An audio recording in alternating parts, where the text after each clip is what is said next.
बोलो जयकारा बोल मेरे श्री गुरु महाराज की जय। सभी गुरुमुख प्रेमियों से सप्रेम जय सच्चिदानंद। हर इंसान के लिए जीवन को जीने के लिए दो शैलियाँ हैं, दो प्रकार हैं, या कहें कि दो रास्ते हैं या दो तरीके हैं जीवन के। एक तो जीवन को उपयोगी बनाकर जिया जाए और दूसरा इस जीवन को उपभोगी बनाकर जिया जाए।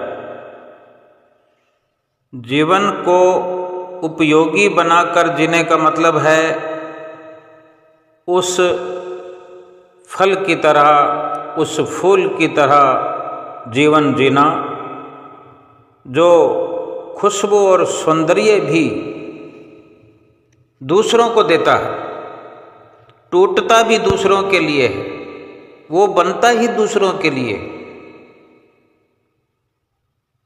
जैसे वचन भी महापुरुषों के होते हैं कि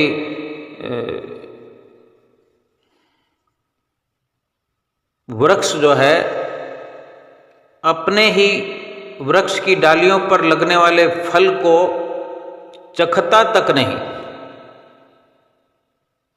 केवल और केवल वृक्ष का जीवन जो है दूसरों के लिए होता है। वृक्ष की अगर छाया है दूसरों के लिए, खुद तो धूप में सड़ता है, ठंड में ठिठुरता है। हम देखते हैं घनी घनी सर्दी के अंदर पेड़ के जो पत्ते हैं, पेड़ की डालियां हैं, कैसे सहम जाती है, ठंड से प्रभावित होती है, और गर्मियों में धूप में झुलस जाती है, प्रभावित होती है। लेकिन उन डालियों, टहनियों और पत्तों के घनी घनी शाखाओं के नीचे कोई व्यक्ति खड़ा हुआ है, वो धूप से भी बचता है, छांव से भी बचता है। उस पेड़ पर जिस भी प्रकार के फल या फूल होते हैं, यथा संभव स्थिति के अनुसार कोई ना कोई उसका लाभ उठाता ही है। वास्तविकता तो यही है कि वृक्ष और वृक्ष की उपलब्धता केवल और केवल दूसरों के लिए, यानी परोपकार। और इसी से समझा जा सकता है कि अगर जीवन को उपयोगी बनाना है तो इस प्रकार से बनाएं। उपयोगी जीवन का यही मतलब है कि दूसरों के हर वक्त काम आए हमारा जीवन, परोपकार की शैली। और इससे और सरलता से समझा जाए, सूक्ष्मता से समझा जाए तो बड़ा परोपकार हमारे लिए ये है कि हम अपनी जीवात्मा के निमित्त इस जीवन को उपयोग में लाएं, इस शरीर की सारी कार्यवाही को आत्मा के लिए उपयोग में लाए।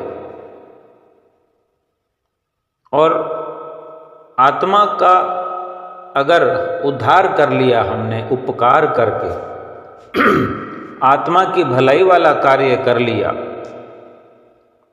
तो एक प्रकार से हमारे जीवन से दूसरों की भलाई अपने आप होने लगेगी, अपने आप होती चली जाएगी।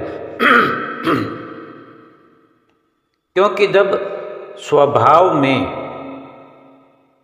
परोपकारिता आ जाएगी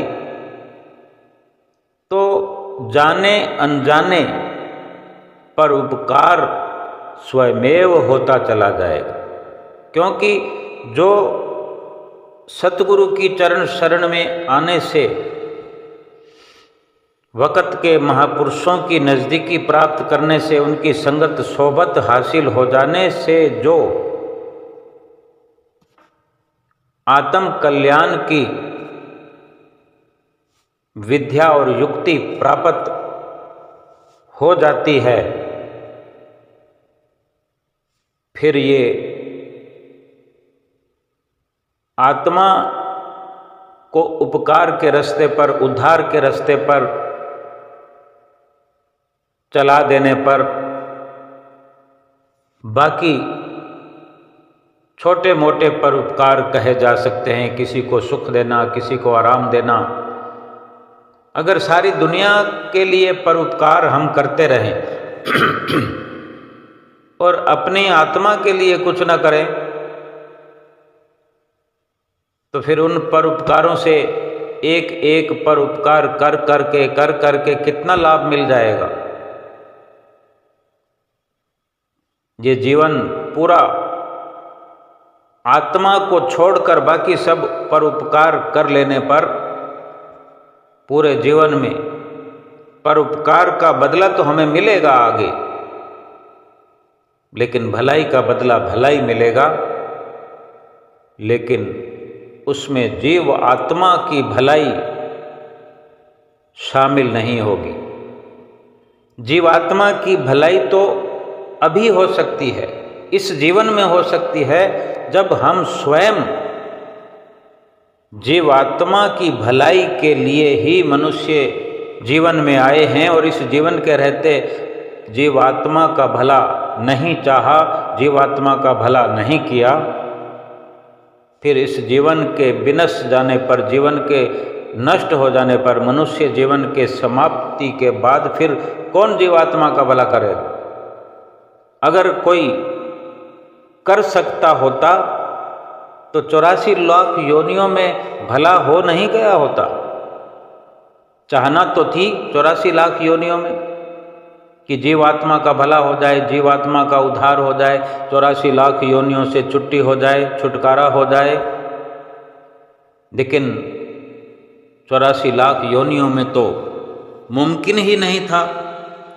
हाँ, उसी मकसद के लिए ये मनुष्य जीवन मिला है, ये अवसर प्रभु ने दिया है, दया करके दिया है, विचार करके, सोच करके कि अगर जीव की मांग है, जीवात्मा की मांग है कि 84 लाख योनियों की त्रासदी ये जीवात्मा झेलते हुए दुखी होकर पुकार कर रही है,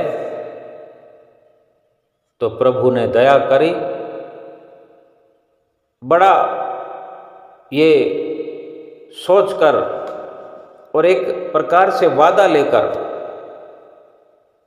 जीव ने वादा किया कि मैं मनुष्य जीवन को पाकर के अपना ये बिगड़ा हुआ कार्य संवार लूँगा, अपनी जीवात्मा को परमात्मा से मिलाने का कार्य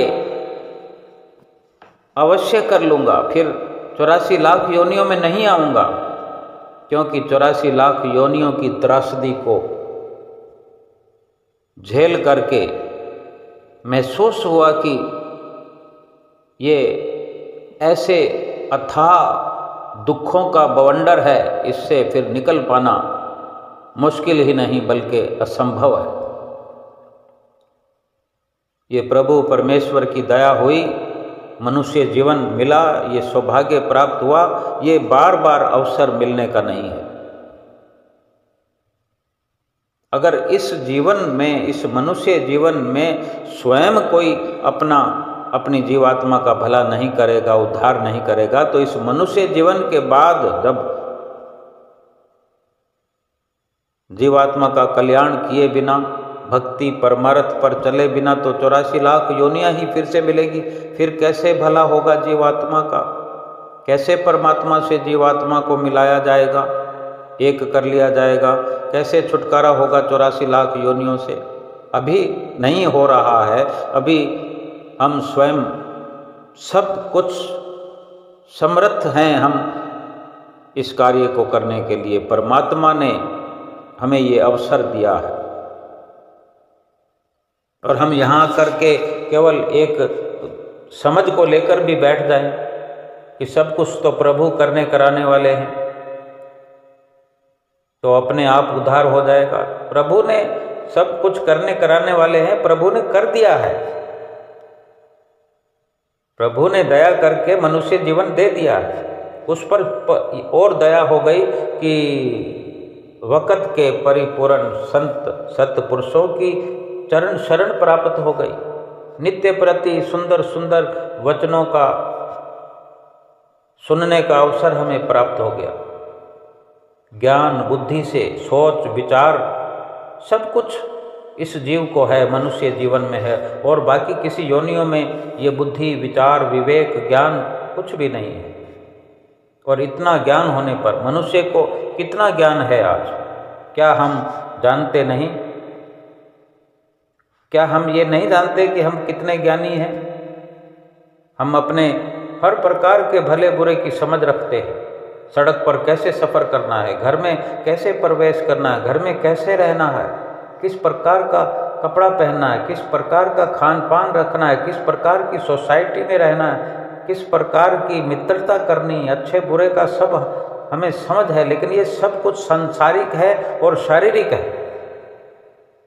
लेकिन इतनी समझ भी क्या 84 लाख योनियों में कोई और रखता है? 84 लाख योनियों में कोई भी रखता है ये समझ? नहीं रखता। लेकिन मनुष्य ये समझ रखता है, तो इसका मतलब भक्ति और परमार्थ में लग करके जीवात्मा का कल्याण भी बड़ी आसानी से कर सकता है। लेकिन हाथ पर हाथ धर कर बैठे रहेंगे। साफ साफ शब्दों में संत महापुरुष समझाते हैं, जतलाते हैं कि जीवन को जीने के दो तरीके हैं, या तो उपयोग करो या उपभोग करो। उपयोगी यानी एक सदुपयोग इस मनुष्य जीवन का किया जाए तो वो यही हो सकता है।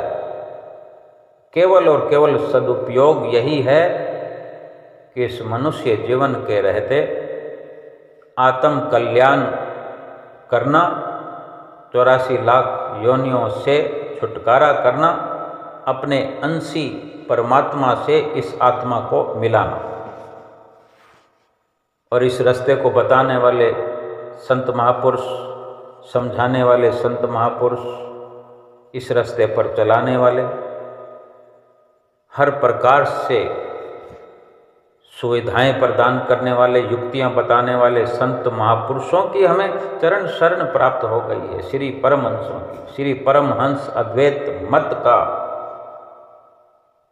जो हमें सहारा है आज, श्री सतगुरुदेव महाराज जी जो हमारे संग साथ हैं। अगर ऐसी स्थिति में हम ये कार्य नहीं कर पाए, गफलत में रह गए, फिर कौन हमारी मदद करेगा? कौन हमारा साथ देगा? कौन हमें समझाएगा? क्या पिछले जीवन की कोई विचारधाराएं, कुछ गलतियां, कोई पाप, कुछ हमें याद हैं? कुछ भी याद नहीं है। तो आज यहाँ इस जीवन में की हुई गलतियां हमें याद आएंगी? क्या हम सुधार पाएंगे? सुधारने के लिए तो ये अवसर प्रभु ने दे दिया है। हम सुधार पाएं, सुधर पाएं, कुछ कर पाएं। और जो हम कर रहे हैं रात और दिन, बेशक उसमें दान पुण्य, किसी की मदद करना, किसी की भलाई करना, वो भी अगर शामिल है तो वो कहीं ना कहीं तो हमारा उसमें सकामता वाला जीवन है। हमने किसी की भलाई कर ली तो उधर से उम्मीद कर ली कि वो भी हमारी भलाई करे। या कोई निर्जीव है, पशुओं की अगर हम भलाई करते हैं, दान पुण्य करते हैं, तो मन में ये भाव का होना कि मैं अच्छा कार्य कर रहा हूँ, मैं ये कर रहा हूँ, मैं वो कर रहा हूँ, तो वो तो हिसाब किताब चुकता हो रहा है। हम मांग अभी से कर रहे हैं, हमने शर्त रख दी है कि मैं ये कर रहा हूँ, मेरा ये हो जाएगा, अपने आप एक दायरा बना लिया तो वो सब कुछ मिलेगा। लेकिन मनुष्य जीवन का क्या? मनुष्य जीवन तो नष्ट हो रहा है। मनुष्य जीवन की भी अगर ख्वाहिश हो तो मनुष्य जीवन की ख्वाहिश रखने से मनुष्य जीवन नहीं मिलेगा। मनुष्य जीवन मिला किस लिए है, वो कार्रवाई करने से मनुष्य जीवन की संभाल स्वयं प्रभु परमेश्वर करेंगे। जिसने दिया है वो खुद स्वयं निर्धारित करेंगे। हम केवल सतगुरु के बताए रास्ते पर चल पड़े। जीवात्मा के निहित जीवात्मा के लिए हम इस शरीर का उपयोग करें। जो कमी पेशी होगी वो सतगुरु स्वयं पूर्ण करेंगे। हमने उनको सारी कार्रवाई सौंप देनी है। हमने कोई शर्त नहीं रखनी, निष्काम भाव से। हमने उनका कहना मान लिया, हमारी भलाई, हमारे परोपकार, हमारे हिस्से की सारी कार्रवाई वह स्वयं करेंगे। अब हम देखें कि बहुत सारे सांसारिक कार्यक्रम होते हैं, बहुत सारे पारिवारिक सामाजिक ऐसे पर्व बने हुए हैं, कुछ दान पुण्य करने के लिए या भोजन खिलाने के लिए, बहुत सारे लोगों को भोजन कराना, भीड़ को एकत्र करके लंगर चलाना बुरी बात नहीं है, लेकिन केवल आध्यात्मिक स्तर पर समझने की बात है। भक्ति मार्ग पर चलते हुए ये गूढ़ रहस्य भरे संतों महापुरुषों के वचन हैं, शास्त्रों में कथन है। हम सतगुरुदेव महाराज जी के अनुयायी हैं, सेवक हैं, भक्त हैं, प्रेमी हैं। हम गुरु महिमा में पढ़ते आए हैं। बरसों हमने पढ़ा, उच्चारण किया है। क्या जो पढ़ा है हम या जो पढ़ते हैं, क्या उस पर अमल करते हैं? क्या हम समझ पाते हैं कि हम क्या पढ़े जा रहे हैं? कौन कौन से शब्द हमारे जिह्वा से उच्चारण होते जा रहे हैं? अगर वो उच्चारण होते रहेंगे, अगर हम समझने की कोशिश नहीं करेंगे और फिर उस पर अमल करने की कोशिश नहीं करेंगे, फिर लाभ क्या हो? हमें बरसों तक हमने पढ़ा, जो गुरु को भोजन करवावे, मानो त्रिलोक ही न्योत जिमावे। कि जो सतगुरु को भोजन करवाता है, भोग लगवाता है, यूं समझो त्रिलोकी को उसने खाना खिला दिया है। क्या हम त्रिलोकी को अपनी मर्जी से बुला करके, भीड़ इकट्ठी करके खाना खिला सकते हैं? किसी को कोई खिला सकता है? 1000, 2000, 5000 लोगों को खिला देंगे, 10,000, 1,00,000 लोगों को खिला देंगे। ये मुमकिन है कि नामुमकिन है? कितने लोगों को खिलाया जा सकता है, ये हम खुद विचार कर लें। ये ठीक है या कि जो गुरु महिमा में पढ़े शब्द हमने, वो ठीक है कि जो गुरु को भोजन करवावे, मनो त्रिलोक ही न्योत जिमावे। कि बिना त्रिलोकी को खिलाए ही अपने इस शुद्ध भाव से, शुद्ध विचार से जो गुरु में आस्था रखता है, सतगुरु में जो अपना समर्पण भाव रखता है, और सतगुरु को रोज जो भोग लगाते हैं, हम रोज लगाते हैं, घर में नहीं लगाते हैं तो लगाना शुरू कर दें। और जो सतगुरु को श्रद्धा भाव से हम रोज भोग लगाएंगे, उसी में अगर 3 दफ़ा भोग लगाते हैं तो समझो हम रोज त्रिलोकी को भोजन करवाते हैं। देखो, कुछ किया भी नहीं और सब कुछ हो गया। ये सतगुरु का प्रताप है, ये सतगुरु की बख्शिश है।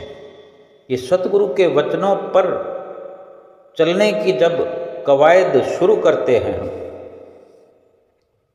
ये है जीवन, ये मनुष्य जीवन का सदुपयोग।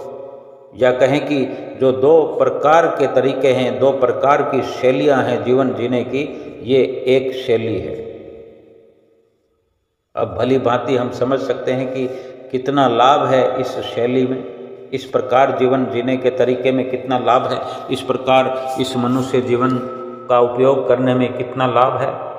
84 लाख योनियों से छुटकारा हो गया, बार बार जन्म मरण से मुक्ति हो गई, अपने अंशी परमात्मा से एकाकार हो गया, सुख के भंडार से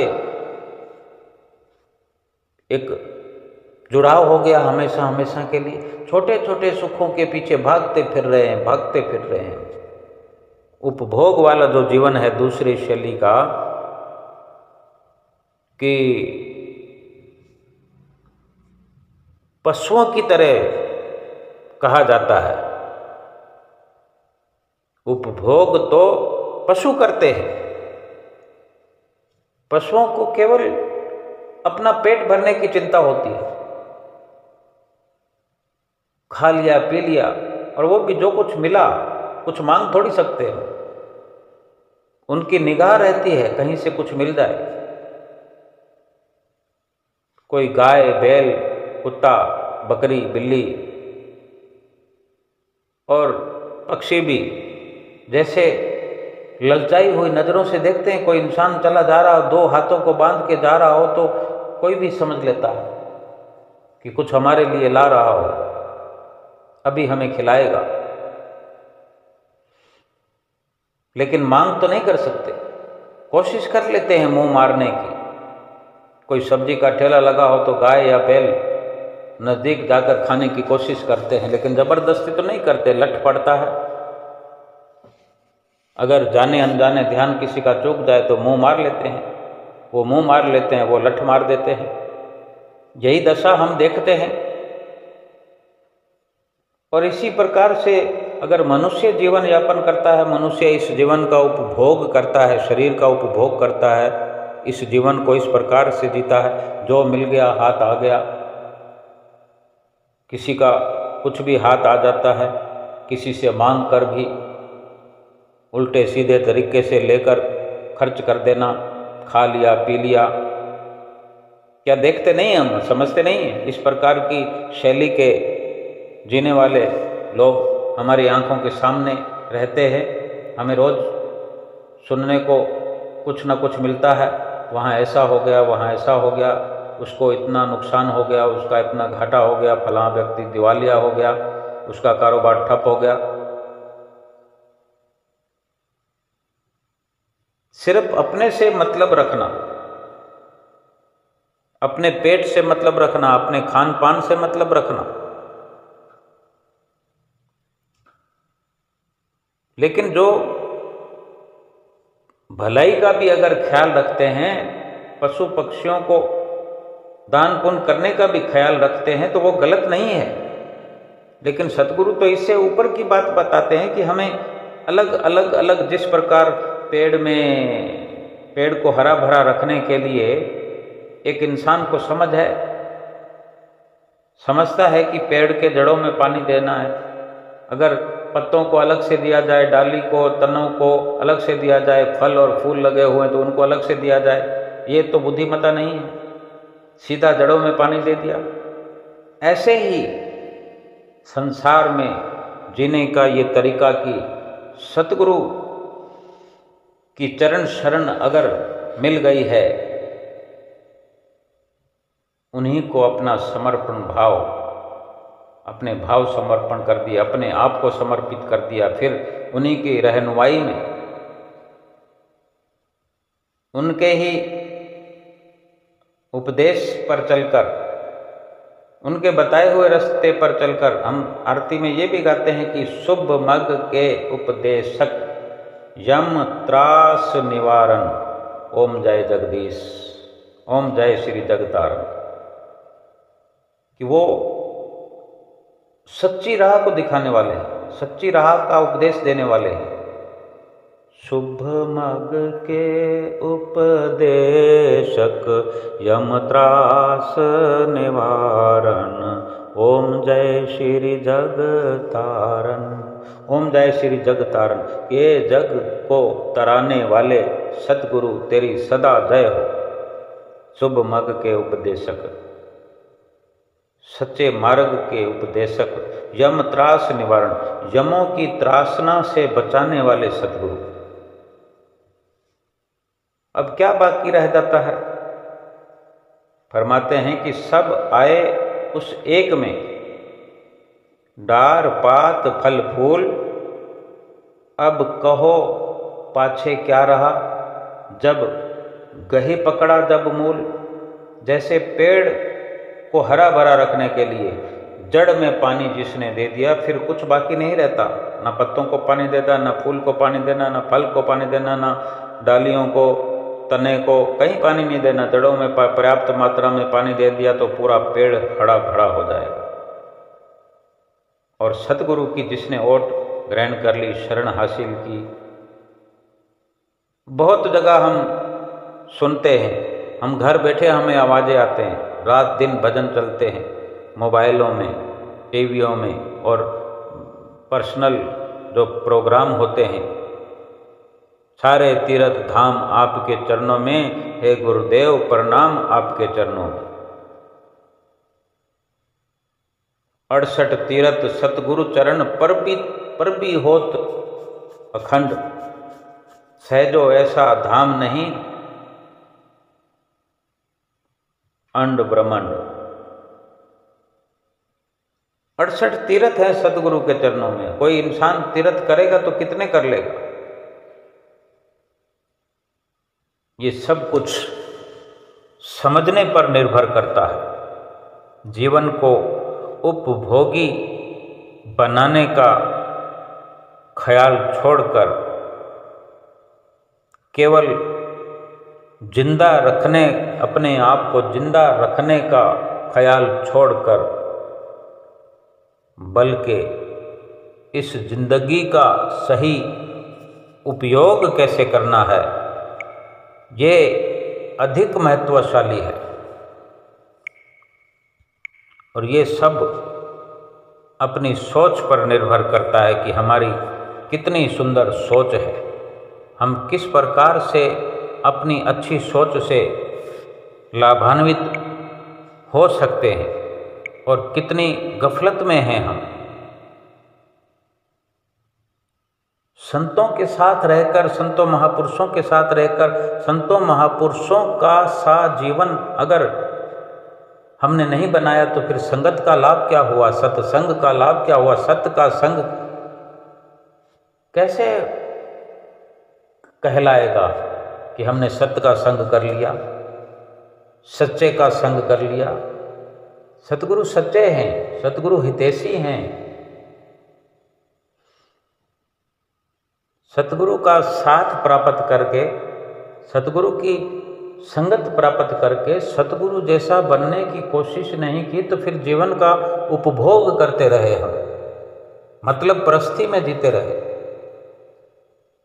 जीवन का उपयोग करने से खाली रह गए और ये जीवन तो समाप्ति की ओर बढ़ता हुआ पल पल करके, क्षण क्षण करके मनुष्य जीवन की सार्थकता यही है। सार्थकता के नाते ये परम आवश्यक है कि जीवन केवल उपयोगी बने, उपभोगी नहीं बने। नहीं तो इस जीवन का तमाशा बनकर रह जाएगा।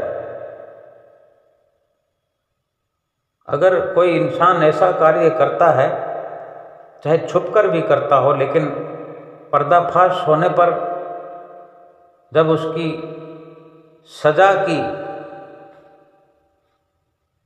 एक बुनियादी हो जाती है, सजा याफ्ता मुजरिम कहलाने लगता है, जब सजा मिलती है, किस प्रकार का जीवन हो जाता है कि वो कल क्या था और आज किस प्रकार से अपने किए हुए कर्म की सजा को भोगने के लिए मजबूर है। तो क्या जीवन भर जो पाप हम अपने कर्मों के अनुसार जो पाप कर रहे हैं, क्या कुदरत का न्याय और अन्याय झेलना नहीं पड़ेगा? यहाँ अगर इस जीवन में कोई कमी पेशी हो गई, गलती हो गई, सजा भी हो गई, लेकिन मनुष्य जीवन तो रहेगा ही। अगर जेल की सलाखों के पीछे भी डाल दिया जाए इंसान को, तो इंसान तो रहेगा ही, वो संसारिक स्तर पर शर्मनाक है, लेकिन प्रभु की दरगाह में उसे मनुष्य जीवन का उपयोग करने के लिए तो जेल की सलाखों के पीछे भी नहीं रोका जा सकता। भक्ति करने के लिए जेल की सलाखों के पीछे भी स्वतंत्र है ये जीव। तो फिर जो स्वयं हर प्रकार से स्वतंत्र है, फिर तो सोने पर सुहागा है। अंदर और बाहर सब कुछ सुविधाजनक है। सतगुरु से रोज मुलाकात हो सकती है। सतगुरु के बताए हुए रास्ते पर चलकर बात हो सकती है। कुछ लोग ठिकाना पूछते हैं, कोई नया नया तरीका ढूंढते हैं कि किस प्रकार सतगुरु से जाकर बात करेंगे, लेकिन सतगुरु के बताए हुए रास्ते पर चलकर ही जो बात हो सकती है, तो वो रास्ता कितना सरल है। उनको इतना अपने हृदय के मंदिर में सजाएं, अपनी चित्तवृत्तियों में उनको बिठाएं, उनका ख्याल करें, उनका ध्यान करें, उनका सुमरन करें, उनके साथ भावपूर्ण व्यवहार करें, उनको भोग लगाएं भाव से, पानी पिलाएं भाव से, आरती पूजा करें भाव से, श्रद्धा से, उठते बैठते चलते फिरते अपने भावों को, सुंदर सुंदर भावों को बढ़ावा देते रहें। जब भी मुलाकात होगी, इशारों में होने वाली बातें जब वहाँ रूबरू प्रकट हो जाएगी, जब सतगुरु मुलाकात करते हुए नाम पूछेंगे, काम पूछेंगे, शहर और ठिकाना पूछेंगे, तो अपने आप बात हो जाएगी। और ये कितना सरल है। वचन भी हैं कि खुदी को कर बुलंद इतना कि खुदा तुमसे पूछे कि बता तेरी रजा क्या है। खुदा खुद हमसे पूछे कि क्या चाहता है।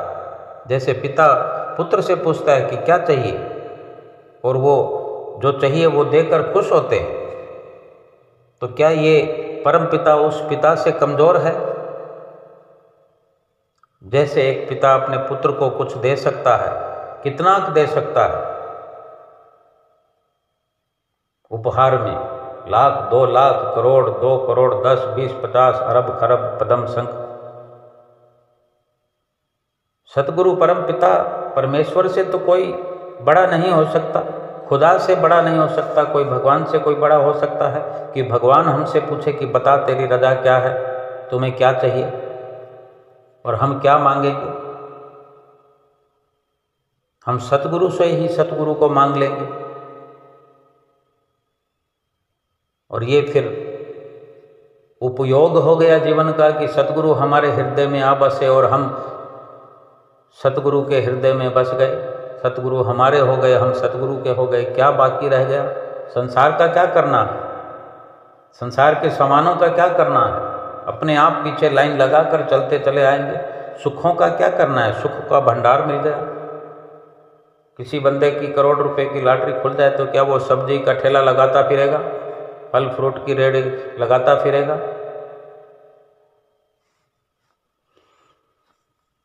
वास्तविकता, सच्चाई यही है। इसको समझना है, इसको जानना है, तहे दिल से पहचानना है कि ये मनुष्य जीवन क्या है, इसका लाभ क्या है, ये क्यों मिला, क्या ये हमारी मांग थी? मनुष्य जीवन की मांग हमारी थी? अगर थी तो क्यों?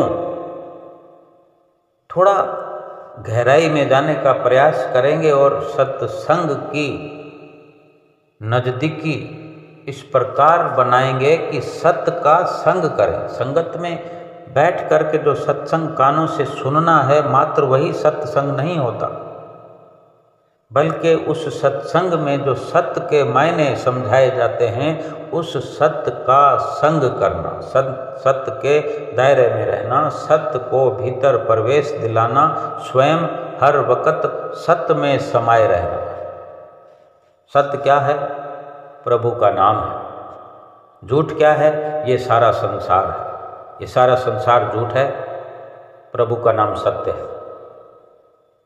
हम क्या करते हैं? सारे संसार को अपनाए हुए अपने अंदर बिठा रखा और भी बिठाते चले जा रहे। सब कुछ अंदर, कोई नया प्रोडक्शन आता है, कोई नई चीज़ आती है, कोई नया फैशन आता है, सब कुछ घर में भर लेने की कोशिश करते हैं। और जो सत्य है उसके लिए समय नहीं। सत्संग में जाकर भी खाली चले आते हैं। सत्य का संग करने के बजाय जहाँ समझ मिलती है कि ये सत्य है और ये झूठ है, वो समझ नहीं ले पाते, तभी सत्य से दूर खड़े हुए हैं। सत्य संग में होकर भी सत्य का संग नहीं कर पा रहे हैं और जो झूठ है उसको तहे दिल से, दिल की गहराइयों से अपनाए हुए हैं और मजबूरी बताते हैं। क्या करें? ये तो करना ही पड़ता है। तो फिर क्या करें? 84 लाख योनियों में तो जाना ही पड़ता है। संसार के दुख मिट जाते हैं। हम जो थोड़ी थोड़ी देर में दुखों का विलाप करते हैं, आज ये दुख है, आज वो दुख है, अभी ये हो गया, अभी वो हो गया, कभी आर्थिक परेशानी, कभी मानसिक परेशानी, कभी शारीरिक परेशानी, सिवाय परेशानियों के और कुछ भी नहीं है ये संसार। और इसी में हम खो गए। रात और दिन हाय हाय हाय हाय करके समय को व्यतीत कर रहे हैं, शरीर को नष्ट कर रहे हैं, श्वासों का खजाना लुटा रहे हैं, कंगाल होते चले जा रहे हैं। ये कंगाली फिर दूर होने की नहीं है। अगर इस मनुष्य जीवन में इतने अनमोल श्वास इस मनुष्य योनि में जो मिले, श्वास तो फिर मिल जाएंगे, शरीर फिर मिल जाएगा, लेकिन ऐसा नहीं मिलेगा जीवात्मा का उद्धार हो सके। ऐसी कोशिश फिर हम उन श्वासों में जो 84 लाख योनियों में ले रहे होंगे, जीवात्मा का कल्याण नहीं कर सकेंगे। लेकिन आज कर सकते, अभी कर सकते हैं, भरपूर समय है, अभी भी भरपूर समय है। जितना भी है छोड़ दें सब कुछ, झूठ को छोड़ दें। सत्य और झूठ की अगर समझ आ गई है तो झूठ को छोड़ दें।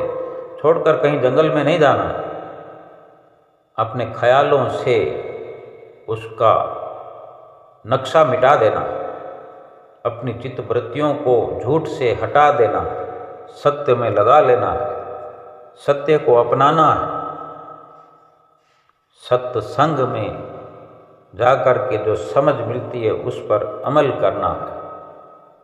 पल पल करके, घड़ी घड़ी करके, घंटा घंटा करके, दिन दिन करके उम्र बीती जा रही है, श्वास खत्म होते जा रहे हैं। जाने कितने लाखों श्वास हमने व्यतीत कर दिए, करोड़ों श्वास खर्च कर दिए। बीता हुआ श्वास एक भी वापस नहीं ला सकते हम। अगर हम कुछ वापस नहीं ला सकते तो हमें नष्ट करने का भी कोई अधिकार नहीं है। उस प्रभु ने यूं ही दे दिए हैं, मुफ्त में, उपहार में दे दिए, इसीलिए लुटाए चले जा रहे हैं। अगर हम बाजार से कुछ खरीद कर लाते हैं, कीमत चुकता करते हैं, तो हमें एहसास होता है कि ये इतनी महंगी चीज़ है, इसके इतने रुपए लगे हैं। वही चीज़ अगर कोई उपहार में दे देता है तो हम उसको लेकर के यूं ही रख देते हैं। अगर गहराई वाली सोच हम रखेंगे, गहराई से विचार करेंगे, गहराई से अमल करेंगे, ये लोक भी संवरेगा, ये लोक भी सुखी हो जाएगा। सुखों के लिए यत्न नहीं करने पड़ेंगे, सुख खुद हमारे पीछे चल पड़ेंगे। क्यों? कि सुखों वाला रास्ता अपना लिया हमने, सुखों वाली सोच अपना लिए, सुखों वाले कार्य करने लगे। जो इतनी बड़ी सोच रखता हो कि 84 लाख योनियों से छुटकारा पाने के लिए चल पड़ा हो सतगुरु के कहने पर, फिर इस लोक के सुख क्या मायने रखते हैं। ये एक जीवन की बात है जहाँ 84 लाख योनियों की त्रासनाओं से बचाने का कार्य सतगुरु करते हैं। उसकी शरण लेकर के, उसके कहने पर चल के जब 84 लाख योनियों से बचने का जिसने आधार पा लिया हो, भला वो एक जीवन के सुखों के लिए क्या तरसता रहेगा। सुखों के ढेर लग जाएंगे। आओ सतगुरु के बताए रास्ते पर चलते हैं, 5 नियमों की पालना करते हैं, 2 घंटे भजन अभ्यास हर हाल में नित्य प्रति करते हैं, सतगुरु का ध्यान करते हुए, सतगुरु से अपनी चित्त वृत्तियों में बातें करते हुए अपना ये जीवन सफल करते हैं और जीवन का सदुपयोग करते हुए लोक परलोक सुहेला करते हैं। बोलो जयकारा बोल मेरे श्री गुरु महाराज की जय।